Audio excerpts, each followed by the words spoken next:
essentially, the president wanted to know, he said, oh, you know Bob Mueller. How well do you know Bob Mueller? And I told him how well I knew Bob Mueller and how, the Barrs and Muellers were good friends and would be good friends when this is all over and so forth.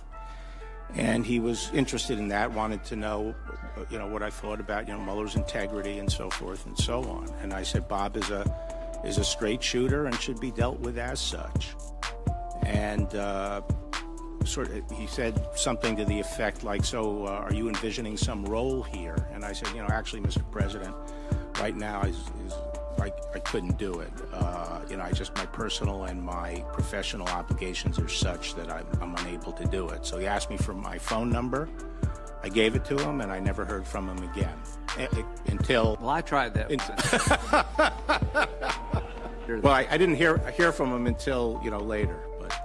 About something different, which was the Attorney General position. I previously sent you a letter dated March 25th, 2019, that enclosed the introduction and executive summary for each volume of the special counsel's report, marked with redactions to remove any information that potentially could be protected by Federal Rule of Criminal Procedure 60. That's on grand jury materials. That concerned declination decisions or that related to a charge case. We had also marked an additional 2 sentences for review and have now confirmed that these sentences can be released publicly. Accordingly, the enclosed documents are in a form that can be released to the public, consistent with legal requirements and department policies. I am requesting that you provide these materials to Congress and authorize their public release at this time. As we stated in our meeting of March 5th and reiterated to the department early in the afternoon of March 24th, the introductions and executive summaries of our 2-volume report accurately summarize this office's work and conclusions. The summary letter the department sent to Congress and released to the public late in the afternoon of March 24th did not fully capture the context, nature, and substance of this office's work and conclusions. We communicated that concern to the department on the morning of March 25th. There is now public confusion about critical aspects of the results of our investigation.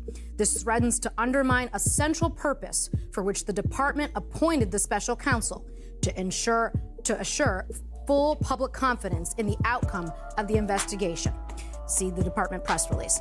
While we understand that the department is reviewing the full report to determine what is appropriate for public release, a process that our office is working with you to complete, that process need not delay the release of the enclosed materials, again, the redacted materials.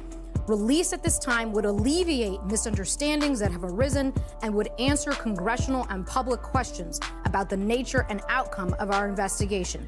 It would also accord with the standard for public release of notifications to Congress cited in your letter. And then he cites the provision of the federal code there. So clearly— And he signs it, right? And he signs it, Robert S. Mueller III. Yeah. So I think clearly what you see here is 2 main thrusts. What prompted you to call him?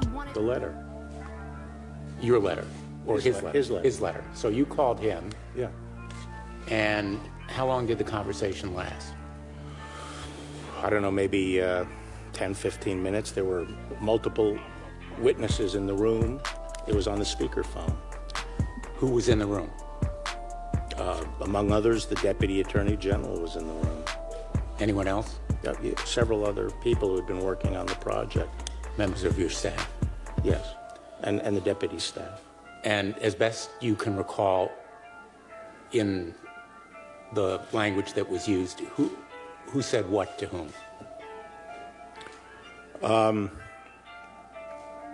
I said, Bob, what's with the letter? Why don't you just pick up the phone and call me if there's an issue? And he said that they were concerned about the way the media was playing this and felt that it was important to get out the summaries, which they felt would put their work in proper context and avoid some of the confusion that was emerging. And I asked him if he felt that my letter was misleading or inaccurate, and he said no, that the press, he felt that the press coverage was, and it was, and that a more complete picture of his thoughts and the context and so forth would deal with that. And I suggested that I would rather just get the whole report out than just putting out stuff seriatim and piecemeal. And but I said I would think about it some more. And the next day I put out a letter that made it clear that no one should read the March 24th letter as a summary of the overall report, and that a full account of Bob's Mueller's thinking was going to be in the report, and everyone would have access to. But there's nothing in Robert Mueller's letter to you about the press. His complaint to you is about your characterization of the report, correct? Well, the letter speaks for itself. It does. And in fact, in response to your question, why not just pick up the phone? This letter was an extraordinary act. A career prosecutor rebuking the Attorney General of the United States, memorializing it in writing, right? I know of no other instance of that happening. Do you? I don't consider Bob at this stage a career prosecutor. He's had a carear as a prosecutor. Well, he's a very eminent He was the head of the FBI for 12 years. He's a career He's had a law enforcement yeah. professional. Right. Yeah. I know of no other instance of. But he was also a political appointee, and he was a political appointee with me at the Department of Justice. The letter's a bit snitty, and I think it was probably written by one of his staff people. Did you make a memorandum of your conversation? Huh? Did you make a memorandum? No, I didn't. Or did anyone else? What? Did anyone, either you or anyone on your staff, memorialize your conversation with Robert Mueller? Yes. Who did that? There were notes taken of the call. May we have those notes? No. Why not? Why should you have them?